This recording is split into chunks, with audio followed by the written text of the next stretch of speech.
Thank you very much for coming along to these presentations. I have been lucky enough to be working with 3 fantastic projects and working with Catherine McPartland, who's been the project mentor. So I will hand over to Catherine to introduce these projects, which I know you will find really exciting. Thank you. Yeah. Thanks very much. So, hi everyone.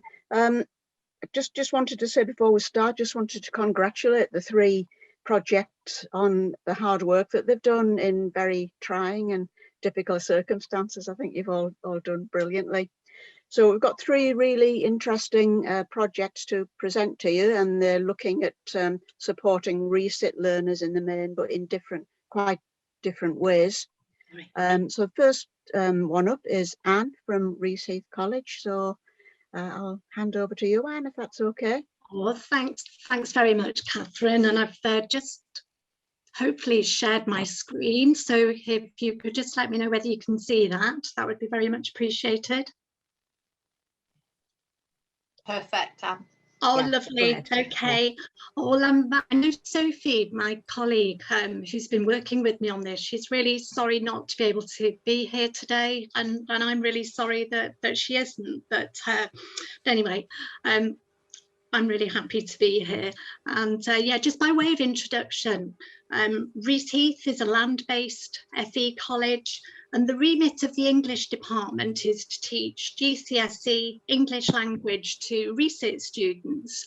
So students aged between 16 to 19, and their main programme of learning is vocational subject, so motor vehicle, agriculture or animal management. And for our project, we worked specifically with engineering students who were studying a motor vehicle level 2 qualification. So what does a typical learner in one of my classes look like? Well, more often than not, will really dislike English, lack confidence in the subject, be demotivated because of this, and crucially have a limited vocabulary. And it was last summer when me and Sophie were talking a lot about this deficit in vocabulary, and we came to the conclusion that we believed it was the principal reason that our learners didn't understand or misunderstood the text that we asked them to read. And also this reduced vocabulary impacted heavily on their writing, and it meant that they languished at the bottom of the levels of the mark scheme. That's AO5 and AO6 for those of you that teach GCSE English. So they just languished there at the bottom. Now, we all know that reading is the key to acquiring a better vocabulary, and we do our best to encourage this in classes, but our learners don't read and they don't like reading. And even if they did start to read, they're just not going to develop this active habit overnight. They're not going to become avid readers overnight. And even if they did, then they're with us for such a short time that any improvement in vocabulary would be negligible. So our project, we wanted to see whether we could enrich our learners' vocabularies by doing something completely different. So that's the introduction. What I'd like you to do now is, it's a vocabulary activity. Just a pen and a scrap of paper. I've put 2 minutes there, but I think 1 minute, to be honest. So I'd like you to select 2 of the following words, the words on the PowerPoint, and use them in a sentence.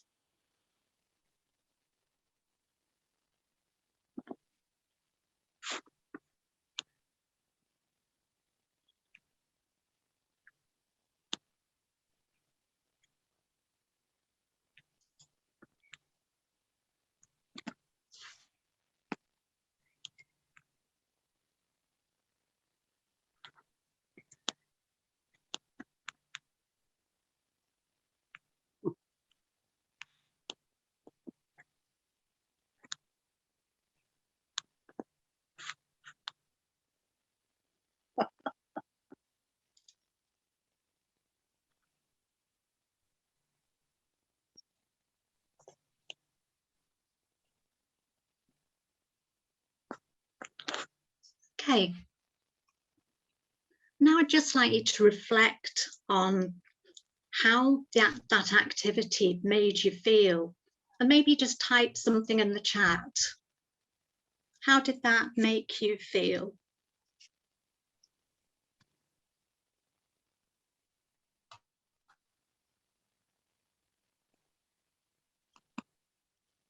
I'm going to rely on maybe you, Catherine, now to relay anything that's in the chat, because I know if I go into the chat, I'm going to lose my PowerPoint. So, Oh, right. Is there anything? Has anybody shared anything? How did that make you feel? Okay, yeah, I'm relieved actually, because these are all words I've had to look up as I've been doing my bedtime reading, you know, and that activity would make me feel anxious, panicky, and unintelligent, which isn't a nice feeling at all. And we decided that this was how our learners feel, because in any one lesson, they're presented with an unseen text.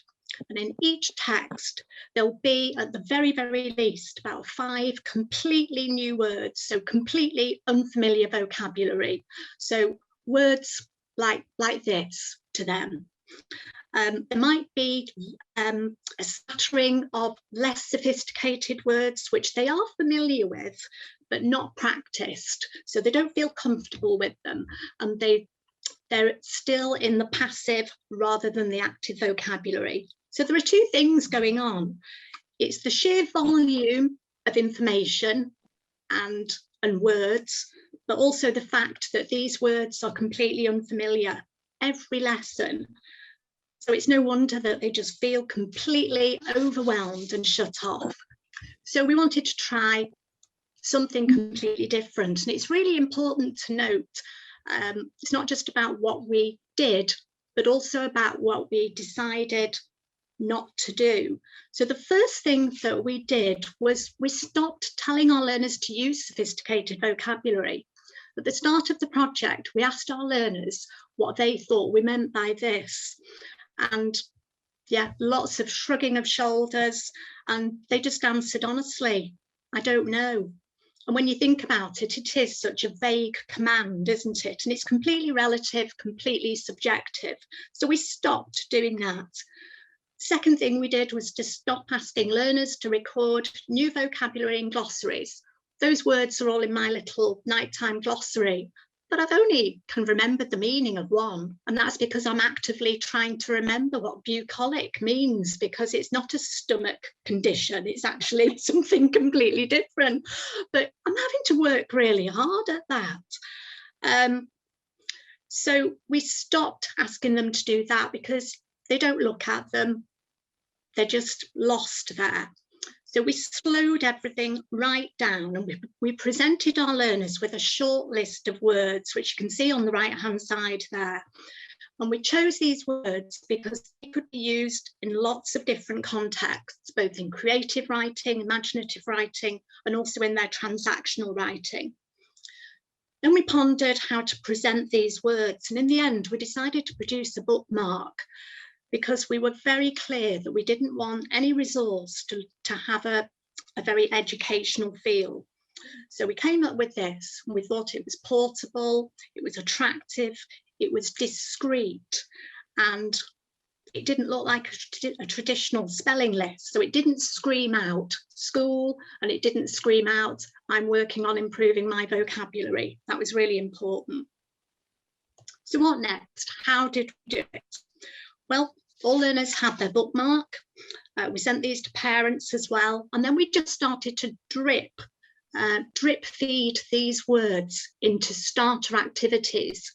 And we used Nearpod because it was just so quick and easy to design short interactive activities. So first of all, we started with simple matching activities, matching words to definitions. Then we moved on to synonym matching. And for this, we looked at words that were in learners' existing repertoires, and in particular, those really nondescript adjectives that our learners use all the time. So words such as amazing and like, you know, everything is always amazing. So we deliberately included these words in synonym activities so that subconsciously they would start to substitute amazing with extraordinary, which is one of the words, and then big with immense. Then we progressed to filling in the blanks. So really trying to build up that independence. So filling in the blanks with words displayed, then without the words displayed. So a gradual increase in difficulty, and then a gradual increase in the number of words they were exposed to as well. And then in addition to these starter activities, we wanted to increase that incidental exposure to the vocabulary. So wherever we could, we tweaked the extracts. So a little contrived, but wherever it felt we could, we'd replace words with words from the word list so that they would be encountering them frequently in the extracts that they read. Really, we just sprinkled these words wherever we could in every lesson. We bombarded our learners with these words. We wanted them to speak them, read them, write them. And then only when they were really consolidated, really cemented, would we move on. So has it worked? Learners' achievements? Yes, it has. And the really tangible evidence for this is this year's grades. Because I've been able to award grade 4, grade 5 to learners who I'm fairly confident would have remained at a 3, who would not have progressed because of their vocabulary deficit. They did move up a whole level. So if you can see the AO5 marking criteria here, my learners tend to be at a grade 3 overall. They tend to be in that lower level 2 bracket where they might be starting to vary vocabulary, but by using the words, they moved up into an upper level 2. So a conscious use of vocabulary, and sometimes even the level above that, which is using some sophisticated vocabulary. And then for technical accuracy, exactly the same. They'd be starting off with simple use of vocabulary. Everything's amazing, it's big. But then they'd move up to level 2, varied use of vocabulary, or even the higher level. It was really interesting. We noticed that learners started to write more. You know, they weren't stuck. What do I write? It seemed to give them a starting point. Those words really helped as a stimulus. And what was lovely is I suppose the qualitative data that we gathered, and in focus groups, learners told us that we could see that they were experimenting with the vocabulary, but they said that it felt like a safe space for them to experiment, which felt really nice. And they reported feeling more confident and more intelligent. And it was just, yeah, to see them brimming with pride made us brim with pride. You know, it was just a really beautiful thing to see this, you know, our learners flourishing. I'm just putting some quotes up there now. I think my favourite one is, it makes you feel more confident, like you're using words right. And yeah, it's just, yeah, really, really precious, isn't it? So that's what our learners achieved. What did we achieve? What was our professional learning and development? Well, definitely that less is more. Yeah, if we don't overwhelm our learners, then that panic, that anxiety dissolves and everything feels more manageable. We've learned that collaboration with colleagues is so powerful. You know, we can't be valued enough. We also learned that by involving parents and carers, that too can have an impact. And we previously hadn't thought that. We thought post-16 sector, 16 to 19-year-olds, independent, but no, that still makes a difference. But also I think we've flourished, you know, in the same way that our learners have flourished, we have too. You know, we have become more confident and yeah, just feel able to pursue further action research and, you know, develop our practice further.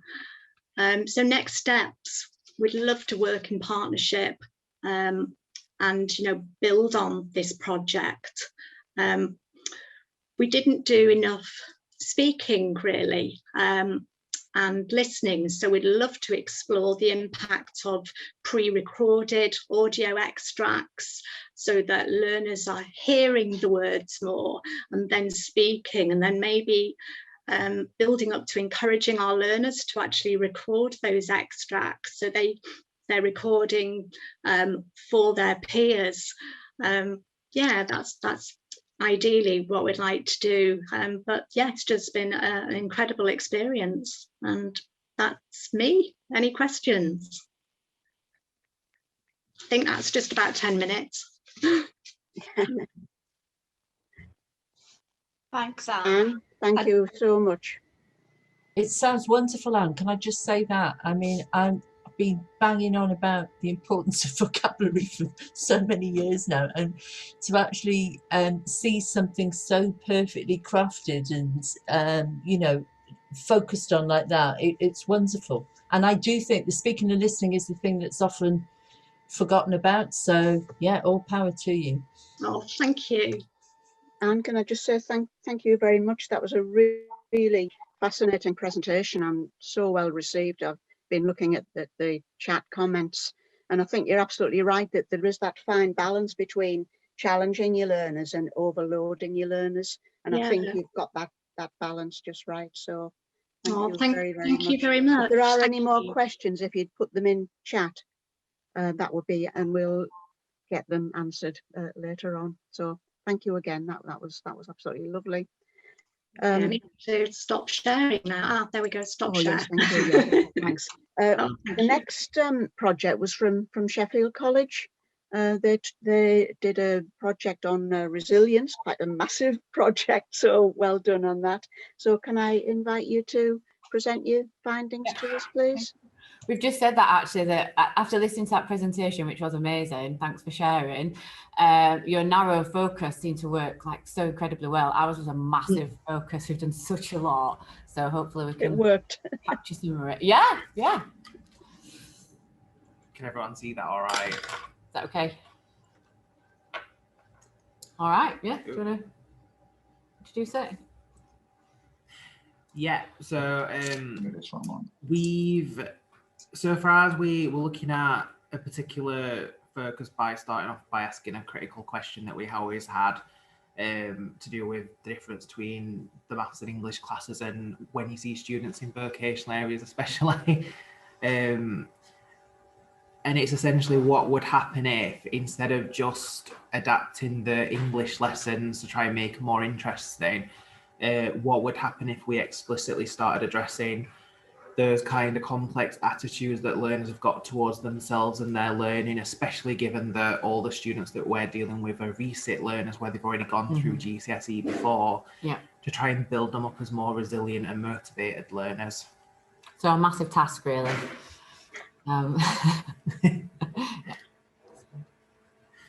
Yeah, okay. So we observed sort of student behaviours and staff attitudes as well. So in addition to observations of students' attitudes and behaviours, we looked at this starting point. Some teachers consistently challenged students' perceptions of themselves in relation to learning English. Others focused on content, pulling structure through their studies, through different activities and well-structured teaching, learning and assessment. And we also found that very often teachers unwittingly reinforce negative perceptions of learning English, perhaps over empathising with students, so too much empathy, you know, kind of agreeing with them in some way. We know that you don't like it. We know it's tough. We know it's Friday afternoon, sort of without completely unwittingly meaning to sort of create a sort of more negative environment. So across GCSE, English language, and also functional skills, we've been looking at ways to explore learning and teaching techniques which support development of students' self-confidence and belief in learners. So that includes things like, we'll go more into this later, but it includes not just the activities that we're doing with students, but the kind of language that we're using with them as well. So just straight away on this slide, these are a couple of things that we've tried using. So things like motivational phrases. So like we've got "you're" on there. That's something that we've shared with students. We've also tried activities where we do explicit conversations with students around things like what a fixed mindset is versus a growth mindset. And what's interesting is some of the students have heard things like growth mindset, you know, from things like social media, but they're not aware of what a fixed mindset and what they actually mean. So that's been interesting for the students. So how we've done it. All right. Yeah, if you want. Okay, so in the first year, so this is our second year on this project. In the first year, we created a scheme of work, developing sort of resistance building, and we created a whole load of resources attached to the scheme of work, and we kind of try to tie it in with our curriculum scheme of work so that the activities like bore some relevance to the assessment objectives. And staff were asked to use these activities alongside their teaching in a sort of less discreet way. But last year, after kind of conducting this, it was discovered that actually staff were very good at including activities in a discreet way, and the activities didn't necessarily suit the sort of teaching staff.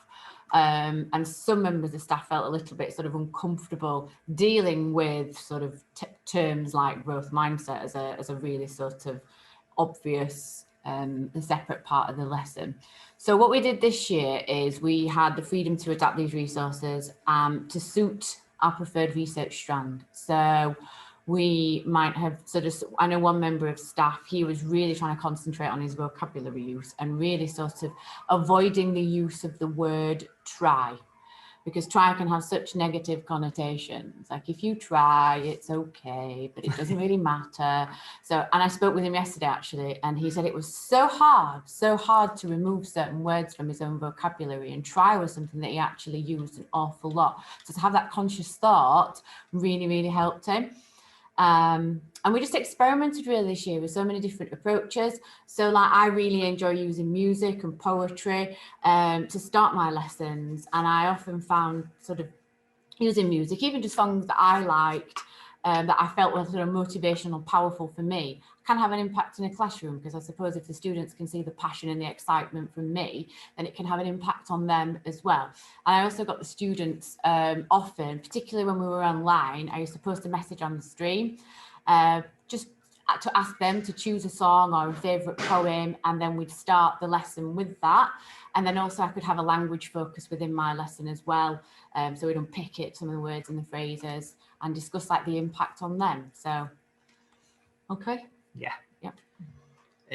So this is just kind of demonstrating some of the different strands that it went into, because like people have just been saying in chat about, not one size fits all. Absolutely not. People have taken this in so many different ways, even just the language focus. For some people, it's been more about the conversations they have with students, whereas other people, they've more been adapting the language that they use in assessment feedback to students.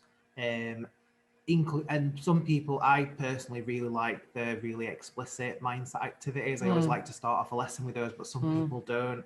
They prefer like a more discrete activity, something that ties in with the lesson more.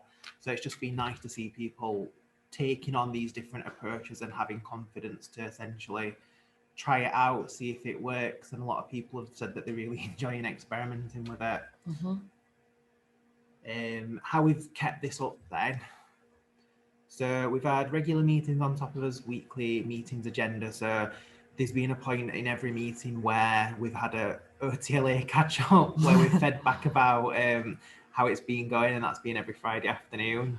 So it's had like a constant little 10-minute slot each week. We've had one-to-ones exploring individual strands. So Emma Island's met with people one-to-one to talk about what the findings have been to collect and put into the report. We've also had peer reviews and critical friends, so members of staff going and looking how another member of staff's been doing their mindset activities, their resilience activities, how they're embedding it. We've also had engagement in external training on action research techniques, which has been really useful because we always talk about this, but when we've gone to the OTLA, we always come away from it feeling really empowered about it all, because we don't usually consider ourselves to be researchers or academic enough for any of the enoughs. So the action research approach has been really liberating. Yeah, it has. Networking with colleagues across the sector engaged in action research, so having catch-ups, things like this as well, has been really useful. And then also what we've had this year, which has been new amazing to us, it's been really good. Absolutely brilliant. Yeah. As part of our CPD time, there has been critical reflection built in, and we've had lots of different ways. We've essentially been given freedom to do it however we want. So some people have done more creative ways like art, some people have done blogs, some people have had Padlets that they've done throughout the year. So it's fitting really well with that critical reflection thing that we're doing as a whole college, because a lot of our critical reflections have been around the resilience projects that we've been working on. So we had at the end of the year, at the end of this sort of academic teaching, we asked a lot of students to give us feedback, and teachers did this in very different ways. So some used Google Forms, some just asked them to just collected a range of words in. But the impact on students has, in some instances, been very, very visible. So we've had an improvement in students' work and their confidence, the skills in themselves. Behaviour and attitude to learning has improved significantly. And we noticed within the first year of the project, at the end of the first year of the project, the low-level disruptive sort of behaviours, the corridor, shouting, the behaviours in the classroom that are, I don't know, they're not as difficult to deal with, but they were suddenly gone. Yeah, they'd gone. The behaviours just were not the same. It was so much better, so much better. It was more just usual. We just did, and we didn't realise, and because we used to have like behaviour specialists, and Emma Ryland used to sort of steamroller down the corridor and come in and give them what for, and she just wasn't needed in that capacity. And when them situations did arise, it almost feels like this stuff that we're doing with students, you've almost got like a toolkit for dealing with Absolutely, and that's like the next point. The relationship between the teacher was stronger earlier. The teacher and the student was stronger earlier, particularly even despite the kind of the challenges of remote learning. Like I do teach positivity in an explicit way, because I might do it through vocabulary, but I don't teach the activities in an explicit way. I try and be a little bit more discreet.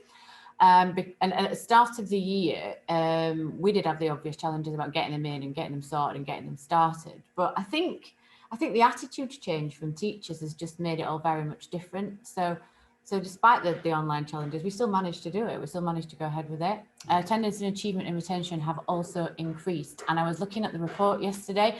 I'm not responsible. Tom's not responsible for writing the report either. But we looked at it yesterday, and in one case, a student had improved from PA1 to PA2, from the initial assessment to PA1 by 12 marks. A 12-mark increase is just phenomenal. And this student was part of like the pilot and the project. It was just unbelievable. And then we lifted these quotes from some students yesterday. So the language he used was easy to understand and clear, and empowered my confidence. And then some other feedback was your positive reinforcement and guided feedback really helped me focus on what I could improve without making me feel I'd failed. And I think that's really important. And on the previous slide, there's a lovely little activity there if anybody wants to lift it, about changing your language and your feedback, even from this would to will. And I spoke to the teacher yesterday, and he was saying that it kind of demonstrated his level of confidence. So the students need to believe in us, and the words that we use have a massive, massive impact, and they are so like cheesily incredibly powerful. Just those slight tweaks can make the teacher appear more confident, and we have to be trusted, don't we? So it's really interesting. Teachers. And then impact on teachers. So when we've talked about this with the teachers in the team, they've said that it's encouraged them to have a deeper critical reflection on what they're doing in the room. They're more aware of what they're doing in the classroom because of this. There's been refreshment of practice as well, just because anything where you try new things, it makes you like go back to the drawing board a little bit and look at what else you can be doing. Deeper understanding of students and their barriers to learning. So I think that's been a big one as well, because it's taken us away from that mindset of like, oh, they're acting up again, and you're more sort of trying to get into why are they doing that, can I have a conversation with them and try and guide them through this, rather than you know. So showing your own frustrations, Yeah. really. I suppose it's helped with that, to help manage your own. Yeah. People have said it's increased the professional pride. Like the way that I feel towards it is I feel a bit less like an exam factory by doing this. Whereas GCSE, I do think sometimes we do just feel like an exam factory. So that's been really nice with this. Empowering teachers to just create more positive, passionate, engaging learning environments and opportunities to express and demonstrate creativity in the learning environment. So thinking like, how am I going to embed this into my lessons? And these are some quotes from the teachers from our team. So we've got, it's not the resilience activities that students engage in that stimulate change. It is the ongoing discussions that arise from them throughout the student's learning journey. And the other one we've got is the whole idea of a positive mindset and developing resilience is something that I have been utilising in my personal life over the past year or so. And through this, I have developed a deeper appreciation for the importance of this for our learners and within the organisation as a whole. So we've had really positive feedback from not just the students, the teachers as well. Absolutely. And I think since we kind of like made it more, we had a more personalised approach to it, I think that's had an even bigger impact actually, because then the individual teacher's been allowed to kind of train it, like sort of training level last year, and then this year just absolutely run with their own ideas. That freedom gives everyone like space to buy into it. Yeah. Any questions? We realised we had more than 4 slides. Yeah, sorry. I wasn't counting. Before there are any questions, I don't think I was exaggerating when I said what a far-reaching project this was. So well done on all that you've achieved. And I mean, the thing that came through to me was the impact on teachers' practice and the level of thoughtful reflection that has gone into this project. So, you know, well done to everybody that's been involved. And you're modelling that right now. You're modelling that right now, Emma and Tom. You're looking at each other and saying, "What do you think?" Oh, yeah, that was what happened. And that might be a bit of nerves and reassurance, but thank you. It shows your curiosity, and it shows that you're reflecting. You're not saying, here's a done deal, this is the answer to everything. You're constantly saying, what do you think? Yeah, I do think it happened that way. And it's been wonderful to hear you articulating your thought process during this presentation. You would make a great talking heads, you know, well, anyway, because we've recorded it. Thank you. My little nephew's coming to your college next year, and I couldn't think of a better place for him to be. If he ends up in the classrooms, I will be just so very happy. Oh, send him our way. Say hi. That's lovely. Right, well, thank you very much again. That's mind-blowing. So yeah, thank you. So can I pass on now to Adam from Warrington? Oh, sorry. Yes. I was so enthused with my own applause, but yeah, thank you very, very much. Sorry. Can I pass on now to Adam from Warrington Vale, who will give us a different view of things? So yeah, over to you, Adam. Thank you. Hello, everybody. It's good to see a few familiar faces as well. My name's Adam Tudor. I'm from Warrington and Vale College, if you've not seen me before. And we ran a project this year which was focused on engagement and exam experiences. Obviously not going to talk about COVID and things like that, but there was significant impacts on our project because of that. So there was a couple of occasions where we had to change tack a little bit, which I'll go through as we go through the slides. I feel a little bit inadequate looking at some of those projects, but it was a very focused. I tried to keep it a little bit smaller than some of the OTLA projects that we've done in the past. So we focused this year, and we'd always traditionally done everything through the English department, but because the English and maths teams are very closely aligned, and they share staff room, and I'm the director for both departments. So wanted to try and see what we could do in the maths team as well and bring them into the project fold. So there was a significant difference in the use of technology between the English department and the maths department, whereas English had been running Google Classroom since its inception, and were very innovative in terms of things that they would bring into that. And we were particularly focused on the engagement aspect while students were not in the physical classroom. And to give you some context to that, the lockdown that we went into in January that finished, I think, in March, afterwards, a lot of the students, when they were allowed to returned for main sort of curriculum provision, but they didn't return for maths and English, and maths and English stayed remote for a number of weeks until we came to a position with tags work. We didn't have an option anymore. We had to bring those students back in. So we focused in the maths team really was to look at something that students really struggled with and see if there was something that could enhance that kind of experience for them and learning. And in conversation with the team, they particularly felt that the aspects of measure, shape and space were underpinning kind of knowledge base that students didn't have much ability in, and it would hold them back from other aspects of their GCSE resit.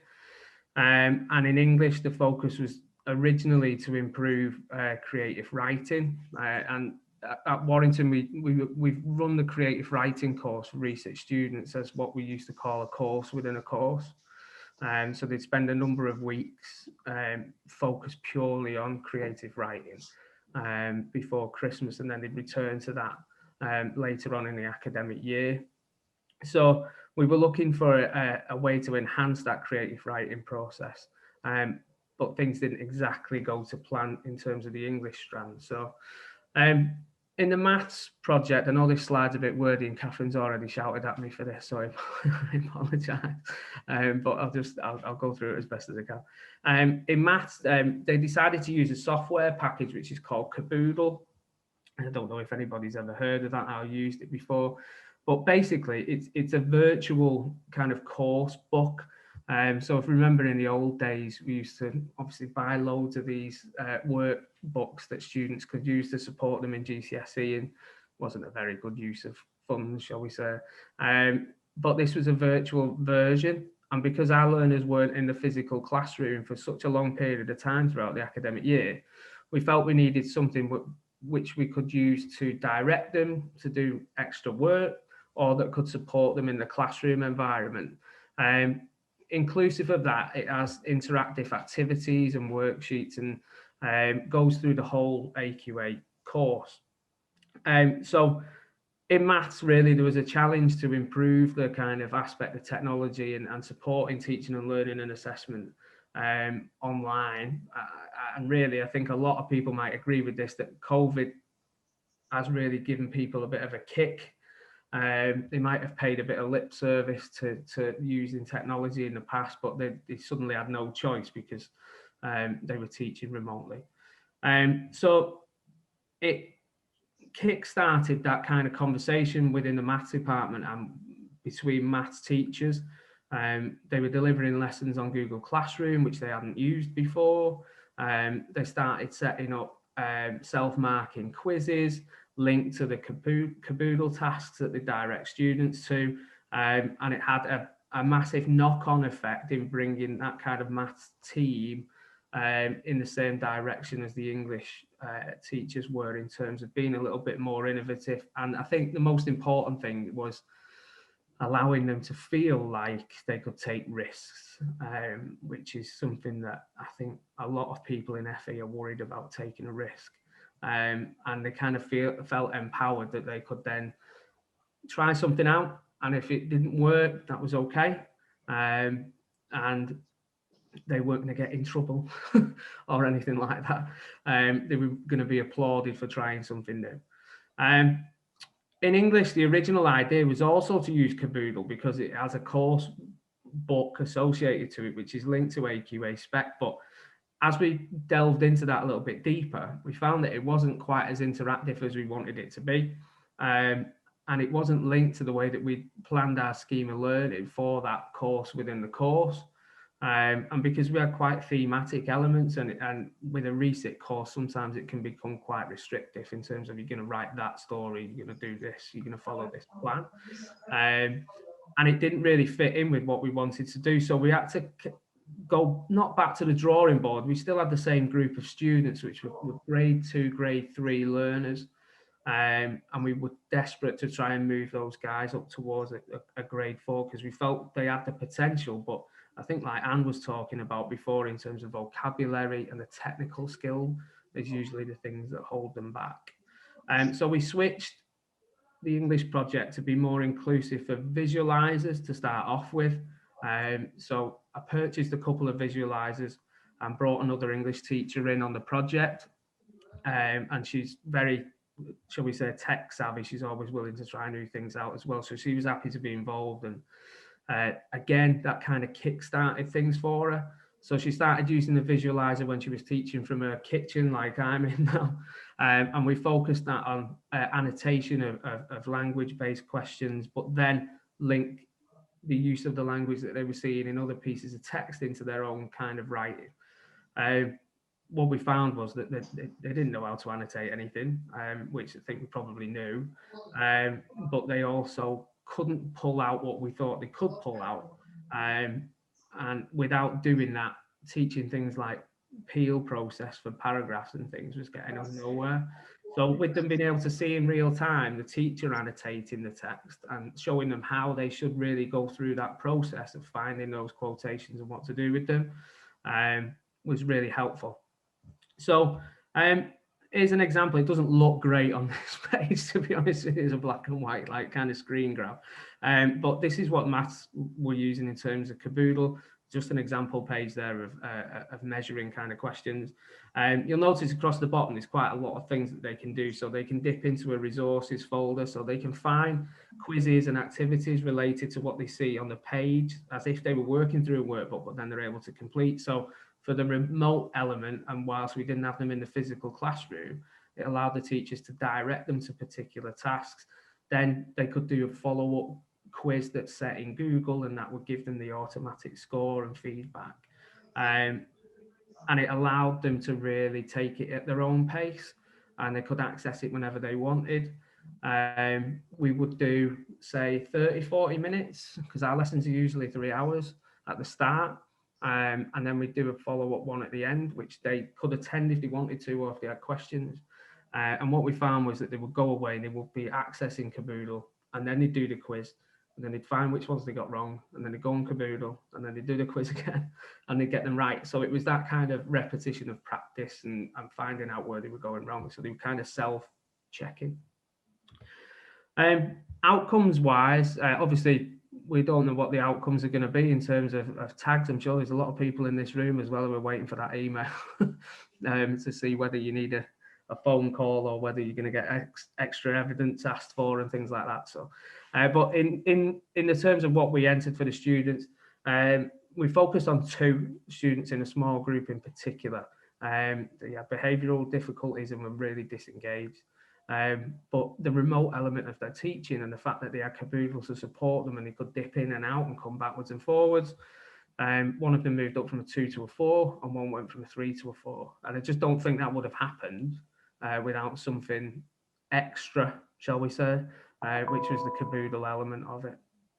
And in the English group, it was a bit of a mixed bag. There were a couple of grade 2s, a couple of grade 3s. The 3s did move up to 4s, and the 2s moved up to 3, and one of them went up to a 4. So it did have a big impact on them as well, and their feedback was really positive. I've not included the feedback on here, but it is in the project report. Really, the biggest impact was on teachers as well. They became a lot more aware of what the learners needed from them. They became more aware of their own practice. Like I say, the aspect of being able to take a risk was encouraged, and that has a massive positive benefit, I think, for the teachers themselves. Within the college, we run things called teaching and learning communities. So a number of curriculum teams are kind of supported in terms of CPD by a teaching and learning expert. So what that allows is then for, say, good ideas that might often stay in silos across an institution to be spread out across the college. And a lot of the things that the project ended up doing, so in terms of using visualizers, which led on to other kind of applications that the teacher found, so things like Curric Studio and things that we could use for the remote element of teaching and learning. They were fed back during teaching and learning communities, and then the director of teaching and learning within the college was spreading that out across her team, and that was getting fed back in other departments. So even though we weren't physically in the college with each other, they were still hearing about the project and still hearing about the kind of innovations that were taking place and looking at whether they could do that themselves. And I think it's led to quite a positive cultural shift as well across the college, because a lot of people are starting to see what's happened in this project and how we've been involved in it for a number of years, and how maybe they could adapt their own teaching and learning during not just periods of remote teaching, but how they're going to do these things now as we move into a post-COVID kind of curriculum where there'll be a lot more, I would suggest, probably blended opportunities. So that was really the outcome for us. It was a difficult year, which I'm sure everybody's the same in terms of that. And there was some adapting that had to take place through the year. The main thing that really was missing for us was the fact that we never really got to do much student action research in the way that we would have wanted to. In the past, we used to use the student council, and we would have regular meetings between the student council and the students that were involved. Adam, I'm really sorry, but Gotta go. I apologise for That's interrupting you there.